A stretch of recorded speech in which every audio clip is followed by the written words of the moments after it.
Imagine this. You're sitting in your gaming chair, ready to dominate another match of Call of Duty, and you've spent countless hours honing your skills, grinding through levels, and perfecting your strategies. You play fair. No cheats, no exploits, no shortcuts, and you're the definition of a legitimate player. But then, out of nowhere, it happens. You get shadowbanned. No warning, no explanation, no email from Activision, or any indication of what you did wrong. One moment you're enjoying the game, and the next, you're thrown into the abyss of Shadowban lobbies. And these lobbies are a nightmare, a chaotic wasteland filled with cheaters, toxic players, and bots. Your skill no longer matters, and your hard-earned progress feels meaningless. The game you once loved now feels like a punishment. And you start to wonder, why me? What did I do? You've spent money on battle passes, skins, and bundles, right? You've invested your time, energy, and passion into this game. And for what? To be silently cast aside into this digital purgatory? It feels unfair, almost personal. But then, something strange happens. Out of frustration or maybe desperation, you decide to buy a new bundle from the in-game store. Maybe it's that flashy operator skin or that overpowered blueprint everyone's been talking about. And then, like magic, you're unbanned. You're back in regular lobbies, playing with real players, and the shadow ban is lifted. Coincidence, or is there something more sinister at play here? And this is where the whole conspiracy begins. Could it be that Activision, the giant behind Call of Duty, has created a system designed to manipulate players into spending more money? A system where shadow bans aren't just about punishing cheaters, but are also a psychological tool to push players toward microtransactions. And just think about it. Shadow bans create frustration, right? They make you feel powerless, like your account is at the mercy of an invisible algorithm, and when you're desperate to get back to normal gameplay, what's the easiest solution? Right, spending money. It's almost like a ransom pay-up, and you'll be free from the Shadowban hell. But let's go a little bit deeper. What if this isn't just about money? What if it's about control? Activision has access to an enormous amount of player data, your playstyle, your spending habits, even your emotional reactions to in-game events. Could they be using this data to manipulate your experience, pushing you towards certain behaviors like buying bundles or playing more often? And what about the timing? Some players report being shadowbanned right before a new bundle drops or during a double XP weekend. Is this just bad luck, or is it a calculated move to drive sales? The more you think about it, the more questions arise. Who decides who gets shadowbanned? Is it an algorithm, or are there human moderators involved? And why is the process so weird, with no clear way to appeal or even understand why you were banned in the first place? This theory takes us into the darkest corners of the gaming industry, where profit motives and player manipulation might be more intertwined than we'd like to believe. It's a world where your loyalty and passion for the game could be exploited, where the line between fair play and corporate control becomes dangerously blurred. So the next time you're hit with a shadow ban, ask yourself, is this just a glitch in the system, or is it part of a larger, more sinister plan? And more importantly, what are you willing to do to get back in the game? So welcome to the Shadowban conspiracy, a rabbit hole that might just change the way you see Call of Duty forever. So let us begin with the first theory. The Shadowban system is a money machine for Activision, right? So just think about it. If you get shadowbanned, what do you do? For many players, the only solution seems to be creating a new account. And if you want to keep playing Call of Duty, you need to maybe get the game again. Or if you're on a free-to-play title like Warzone, you'll need to start from scratch, right? Losing all your progress, skins, and unlocks. And what's the first thing you'll likely do on that new account? All right, you spend money on skins, bundles, or battle passes to get back where you were. And it's as if the Shadowban system has a built-in pay-to-unban mechanic, right? I don't know if this is a coincidence, maybe, but when you start connecting the dots, it's hard to ignore the pattern. And we have some evidence for this theory, right? Because purchases lead to unbans. Countless players have shared stories online about being shadowbanned, only to find that after buying a bundle or spending money in the store, their ban is lifted. And this isn't just a one-off occurrence, it's a recurring theme. If the system were truly about catching cheaters, why would spending money have any effect on your ban status?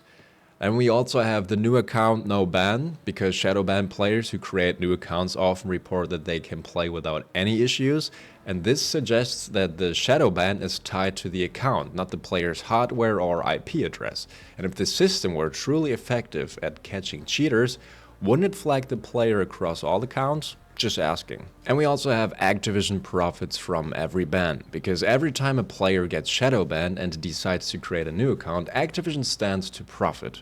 Whether it's from selling another copy of the game or from microtransactions on the new account, bans create opportunities for revenue. And with millions of players, even a small percentage of bans could translate into significant profits. So, could this shadow ban system be a hidden paywall mechanic designed to force players to spend more money? It's not as far-fetched as it sounds, if you ask me. And think about it, shadow bans create a sense of desperation. They make players feel like their only option are to either quit the game altogether or spend money to fix the problem. And for many players, quitting is an option. They've invested too much time, too much money and emotion into the game, so they open their wallets hoping it will make the problem go away. And here's the issue: if this theory is true, it means that Activision is exploiting its player base in one of the most insidious ways possible. Instead of fostering a fair and enjoyable gaming environment, they're using fear and frustration to drive profits. It's a system that preys on loyalty and turns players into revenue streams. And as always, let's not forget the lack of transparency. Right? If Activision truly wanted to build trust with its community, it would provide clear explanations for bans, offer a straightforward appeals process, and work to reduce false positives. But instead, the system remains shrouded in mystery, leaving players to speculate and question whether they're being manipulated. So is this Shadowbanned system just a flawed anti-cheat tool, or is it a carefully crafted money-making machine? The evidence suggests it might be both. And if that's the case, it's a stark reminder of the darker side of the gaming industry, a side where profit often takes precedence over player experience. So welcome to the Shadowban economy, where every ban is an opportunity and every player is a potential payday. Next up, we got Theory 2. Activision wants to force players into certain games, and this theory takes the Shadowban conspiracy to a whole new level. It's not just about money, it's about control. Specifically, control over which games you play and when you play them. And let's dive into this idea, because if it's true, it reveals a calculated and manipulated side of Activision that goes beyond simple profit motives. So here's the context, right? Black Ops 6 is struggling, and reports indicate that 80% or more than 80% of its player base has quit in the past 3 months. And that's a staggering drop, and it's a problem for Activision. After all, they've invested millions into developing and marketing Black Ops 6, and they need players to keep the game alive and profitable. And at the same time, players of Modern Warfare 3, a game that's been out for over a year now but still has a dedicated fan base, are suddenly reporting shadow bans, even if they haven't played the game in weeks. And these bans seem to come out of nowhere, with no explanation or justification. So here's the question: could Activision be deliberately locking out Modern Warfare 3 players to push them toward Black Ops 6? So let's break it down. We also have some evidence for this theory. Shadow bans in Modern Warfare 3, but not in Black Ops 6. And players have reported being shadow banned only in Modern Warfare 3, but finding that they can play Black Ops 6 without any issues. And this is suspicious, to say the least. If the shadow ban system were truly about catching cheaters or enforcing fair play, why would it only affect one game and not the other? It's almost as if the bans are being used to steer players away from Modern Warfare 3 and toward Black Ops 6. And we also have Black Ops 6 player shortage, right? We talked about this. With 80% of Black Ops 6 player base gone, the game is likely suffering from long queue times and a lack of active lobbies. And this is a problem for Activision, and as it makes the game less appealing to new players and could hurt its long-term profitability. And by shadow banning Modern Warfare 3 players, Activision could be trying to kick them out of the Modern Warfare 3 and into Black Ops 6, artificially boosting the player count and shortening queue times. And we also got the pressure to switch to the latest title. Activision has vested interest in pushing players toward its latest release. Newer games like Black Ops 6 are where the company makes the most money through game sales, battle passes, and microtransactions. And older titles like Modern Warfare 3, while still popular, don't generate the same level of revenue. And by shadow banning Modern Warfare 3 players, Activision could be creating a sense of frustration and inconvenience, pressuring them to abandon the older game and switch to the newer one. But let's take this theory even further, guys. What if the Shadowban system isn't just about forcing players into Black Ops 6? What if it's part of a larger strategy to control player behavior across Call of Duty titles? For example, imagine a scenario where Activision wants to promote a new seasonal update or a limited time event in Black Ops 6. And by shadow banning players in other games, they could create a sense of FOMO, fear of missing out, driving players to log into Black Ops 6 and participate in the new content. And it's a subtle form of manipulation, but one that could be incredibly effective. And let's not forget the psychological impact. Shadow bans create a sense of helplessness and frustration, and when players are banned from a game they enjoy, they're more likely to seek out alternatives, right? Especially if those alternatives are being heavily promoted by Activision. It's a way of nudging players toward the company's desired outcome without explicitly forcing them to do anything. And the issue with this thing is, if this theory is true, it means that Activision is willing to sacrifice the experience of its loyal players in order to boost the performance of its newer titles. And it's a ruthless strategy, one that prioritizes corporate interests over player satisfaction. So is the Shadowband system being used as a tool to force players into certain games? Maybe. The evidence certainly suggests it's a possibility. And if that's the case, it's a stark reminder of the power dynamics at play in the gaming industry, a world where players are often treated as pawns in a larger corporate game. And once again, welcome to the Shadowband Shuffle, where your favorite game might just be a stepping stone to someone else's profit. Next up on the list is Theory 3, Shadowbans as a new level of player manipulation. And this theory also takes the Shadowban conspiracy to a whole new level of psychological manipulation. So what if Shadowbans aren't really about punishing cheaters or driving revenue directly? What if they are part of a larger, more insidious system designed to control your emotions, your engagement, and even your spending habits? So let's dive into this idea, because if this is true, it reveals a chilling new dimension of player manipulation in the gaming industry. And that's the concept of shadow bans as extreme skill-based or engagement-optimized matchmaking, right? And we're all familiar with skill-based matchmaking, the system that tries to match players of similar skill levels together. But what if shadow bans are an extreme, experimental form of skill-based matchmaking, or even something more advanced, like engagement-optimized matchmaking? And engagement-optimized matchmaking is a patented system developed by Activision that goes beyond skill levels. Instead of just matching players based on ability, engagement-optimized matchmaking manipulates matches to create a roller coaster of wins and losses, strategically designed to keep you hooked. And the idea is simple. If you win too much, you might get bored and stop playing. And if you lose too much, you might get frustrated and quit. But if the system carefully balances your wins and losses, it can keep you engaged for hours or even days. So now imagine taking engagement-optimized matchmaking to the next level. What if shadow bans are part of this system, deliberately placing players in hell lobbies, impossible matches filled with cheaters, toxic players, and bots to create extreme frustration? And the goal here, to make you feel like the game is unfair, like you're being punished for no reason. And then, just when you're about to quit, the system rewards you by lifting the shadow ban or placing you back into fair, balanced lobbies. And we also got evidence for this theory, right? The engagement-optimized matchmaking. The patents are filed, it's active, there's no doubt about that. And Activision's patent for engagement-optimized matchmaking explicitly describes a system that manipulates match outcomes to maximize player engagement. It's not about fairness, it's not about keeping you playing. And shadow bans could be an extreme extension of this system, creating artificial highs and lows in your gaming experience to keep you emotionally invested. And we also got the cycle of frustration and reward. Players report being thrown into impossible lobbies during a shadow ban, only to suddenly find themselves back in fair matches, often after spending money or playing for an extended period. And this cycle of frustration and reward mirrors the principles of engagement optimized matchmaking, where the system deliberately creates challenges to make the eventual win feel more satisfying.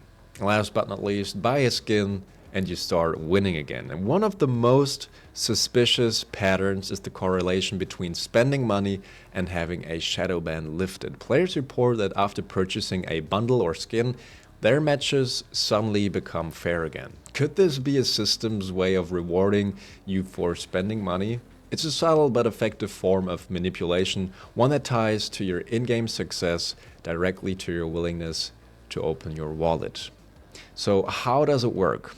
Let's break down the psychological mechanics at play here. First, we have to create frustration, right? By placing you in hell lobbies, the system makes you feel powerless. You're losing constantly, and no matter how hard you try, you can't win. And this frustration creates a sense of urgency, a desire to fix the problem, right? Because it's unplayable.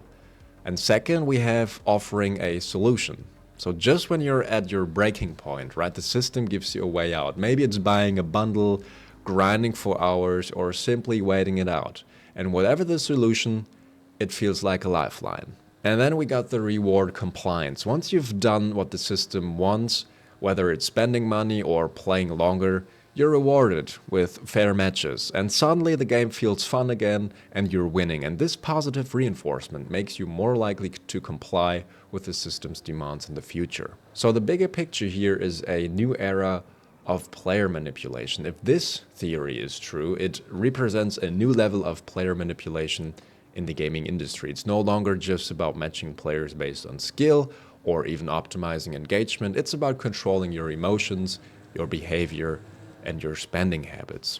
Shadowbans, in this context, become a tool for creating artificial challenges and rewards, all designed to keep you playing and paying. It's a system that thrives on ambiguity, preys on frustration, and exploits your desire for fairness and fun. And the scariest part, it's almost impossible to prove because the system is so weird. Players are left guessing.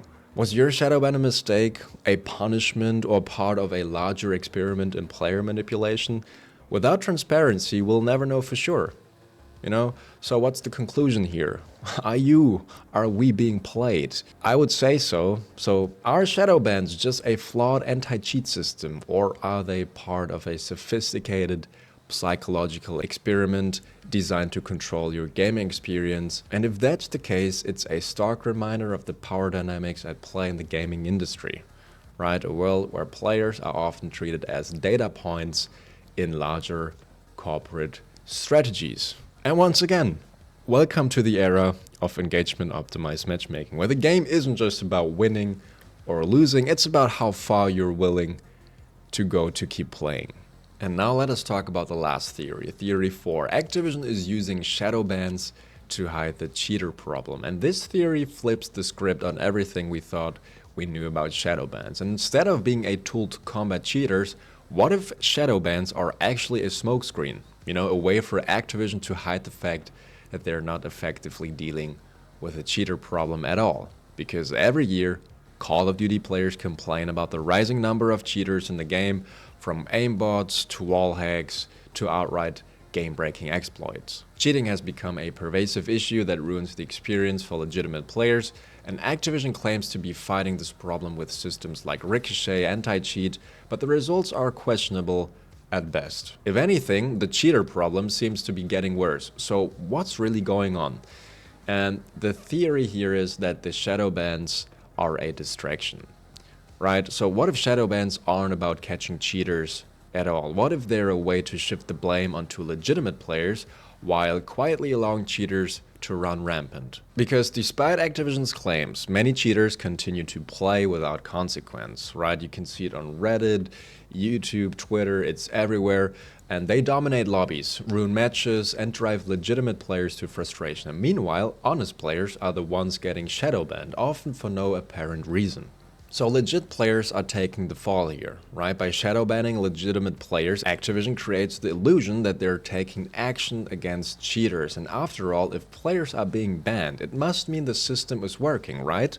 But in reality, the bans are targeting the wrong people, while the real cheaters go unchecked. And we also got weak action against cheat providers. Activision rarely takes aggressive legal actions against cheat providers, while other companies have sued cheat developers into oblivion. Activision's efforts have been minimal. And could this be because cheaters are also customers? I mean, after all, cheaters spend money on the game too.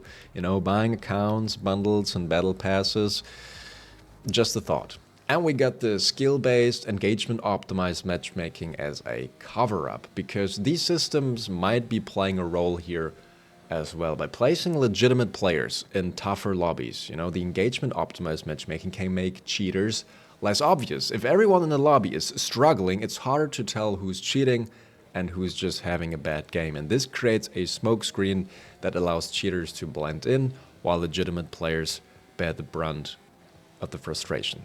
But we also got evidence for this theory, right? The legit players get banned and cheaters don't. Countless players have reported being shadow banned despite playing fairly, while obvious cheaters continue to dominate matches, especially in ranked play, as far as I know.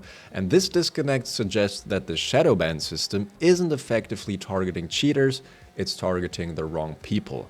We got the lack of action against cheat providers. Compared to other companies, Activision has been relatively passive in its efforts to shut down cheat providers, and this raises questions about their commitment to solving the cheater problem. Are they letting cheaters slide because they're still profitable customers?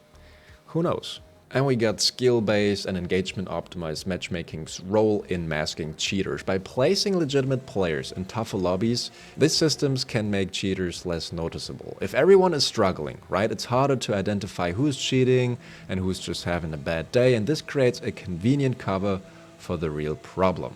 So if we look at the bigger picture here, it is a strategy of deception. If this theory is also true, it means that Activision isn't using shadow bans to remove cheaters, they're using them to hide the cheater problem and keep players engaged.